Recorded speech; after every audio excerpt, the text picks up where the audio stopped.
Accident হয়েছে আমাদের high স্কুলের কাছে, হাই মাদ্রাসার কাছে সম্মুখে।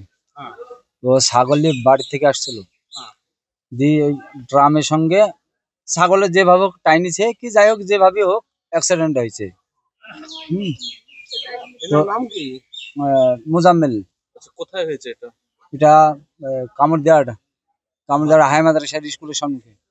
আচ্ছা, এই যে যিনি মারা গিয়েছেন কোথা থেকে আসছিলেন? ও আসছিল শিয়ানাপাড়া থেকে। হ্যাঁ, ঘাটপাড়ায়। সেনাপাড়া থেকে কোথায় যাচ্ছিলেন? আসছিল তোমার দাসপাড়া আসছিল ছাগল নিয়ে। আচ্ছা, আর ট্রাক কোথা থেকে আসছিল? ড্রামের সঙ্গে। ডাম্পার বালি। কোথা থেকে আসছিল? বহরমপুর থেকে। এদিক থেকে যাচ্ছিল বহরমপুর থেকে আসছিল, দমকলের দিক থেকে যাচ্ছিল। দমকলের দিক থেকে যাচ্ছিল, দমকলের দিক থেকে বক্সিপুর যাচ্ছিল। কখন হয়েছে এটা? 7:10-15। এটা কখন হয়েছে? 7:10-15 হবে। 7:10-15। আপনার কে হয়? গ্রামের ছেলে হয়। আচ্ছা, কি নাম আপনার? আমার নাম আকাশ আলী।